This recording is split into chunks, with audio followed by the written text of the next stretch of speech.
friends, I just wanted to get on here with a couple of items that I wanted to talk to you about. The first thing is an update on my dog Lucy. We took her back to the vet today and they drew blood again for the fourth time. They were checking her levels for protein and all different kinds of things, creatinine and BUN and all kinds of stuff. And the main number, I can't remember, it had an acronym, I can't remember what it was. Normal range is somewhere under 30. I can't remember exactly what the number is, 0 to 20 or something like that, but it's a low number. Back in August when she got very sick, was critically ill, and we took her in, that critical number was 52, so it was very high. So they admitted her into the hospital and she was there for a week. They gave her fluids and whatnot, and when they discharged her, her levels were down to 30, which were still above normal, but in a pretty good range for a dog of her age. Well, 3 weeks ago we took her back and had her blood drawn again, and that number was up to 62. So it was higher than when she was critically ill, but she wasn't as sick. She wasn't showing as many symptoms. So, because she'd had an infection back initially and the infection's gone, so she was feeling better. So the vet wanted her to be put on a special diet, and so that's happened. It was a circus. She didn't like any of the kinds of foods that they offered, and after trying everything they had, I ended up doing a homemade recipe, which I took with me to the vet today, and he approved it and said it was good. But anyway, she's been on this special diet for 3 weeks now, and I've been very careful to make sure she doesn't have too much protein or too much sodium. They drew her blood again today. I'll find out the results of it tomorrow. And depending on whatever that number is, if it has not gone down, I'll have to learn how to administer subcutaneous fluid. I'm not really sure how it's not an IV because it doesn't go in the vein. It just goes in the scruff of her neck underneath the skin, and then it just slowly gets into her body, into her bloodstream that way. But that will have to be given to her at least once a day, maybe twice a day. I'm not sure about all of the details of that yet, but I'm really hoping that her numbers have gone down, because I don't want to have to do that. I've read about it online. They say that it's really not as scary as what it seems, and it's really not as hard as it seems. It's just something you have to learn how to do, and then you do it, and the dog doesn't seem to mind it. So anyway, there's the update on Lucy. The other thing I wanted to talk about in this video was my upcoming collaboration that I am hosting, the DIY pumpkin collaboration. I just want to put that invitation out there again to you if you haven't heard about it. It's just a matter of do whatever you want to do, as long as it has something to do with the pumpkin. It can be a recipe, it can be a craft, it can be a DIY, can be a home decor project, it could be home decor, it could be anything you want to do, as long as it has to do with pumpkins. The upload date is anytime after October 19th. Just don't post it before October 19th. I will have a playlist that you can add your video to. Now, all that you need to do, other than make sure that your video has something to do with pumpkins and that it's uploaded on October 19th.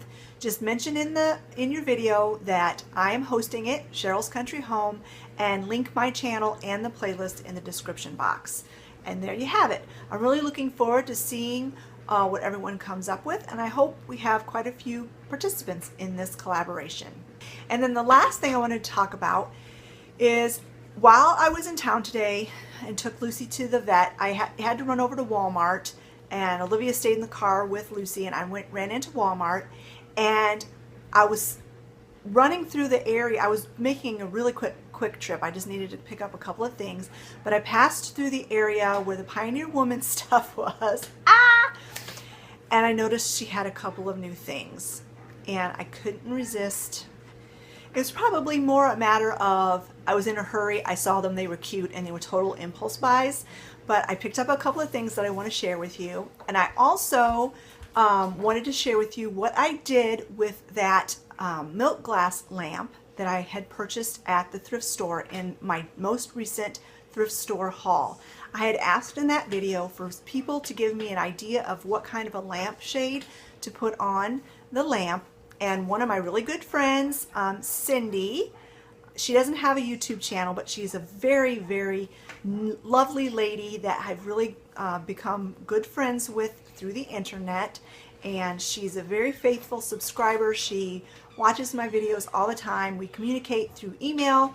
But anyways, she gave me a really, really cute idea, and I ran with it. And so while I was in Walmart today, I picked up the items that I needed to do. It was like a miniature DIY. So I will be showing you that those purchases that I picked up at Walmart today and the cute lampshade. This was the first item that I saw. I had been wanting a new spoon rest, and I wanted it to be Pioneer Woman, and the one that she'd had out before I wasn't thrilled with. I didn't really like the other design that she had out. But then when I saw this one, I'm like, oh, it's perfect. I absolutely love it. So I picked this up. It was like $5. It wasn't horribly expensive. And the next thing I got was this small utensils holder. I've never seen a Pioneer Woman utensil holder this small, and I was actually looking for something like this a couple of months ago, and I couldn't find it. And then lo and behold, this today when I was walking through, I saw this, and it is perfect for my little mini spatulas and things that I keep here on my counter. And I think it's just beautiful. I'm so obsessed with Pioneer Woman, you guys.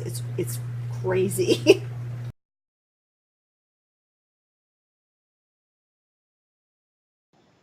So this is the lampshade I picked up. It's just from Walmart in the Better Homes and Gardens brand. It was a small one.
And then here is the finished lamp. I just think it turned out so cute. I have the light turned off right now because you can't really see it so well with the light on. But I just think it is so adorable. Cindy had mentioned that I should do a red gingham lampshade, and I thought, oh, that is a really cute idea. And I knew Walmart wasn't going to have anything like that, and I looked on Amazon, and oh my goodness, they're expensive. I looked on, I thought about, well, maybe I could just buy some fabric and cover the shade with fabric, and so I looked into doing that, and I thought, oh, that's kind of a pain. And then I was looking on Pinterest and I saw this idea where you just take a white shade and you get some red and white gingham, or any kind of ribbon really, wired ribbon, and you just tie it around the top. And I went ahead and just glued it so that it would stay in place. And oh, it is so stinking cute, and I think it looks perfect in my Pioneer Woman kitchen. I have it here on my counter in the kitchen, and oh, it's so cute.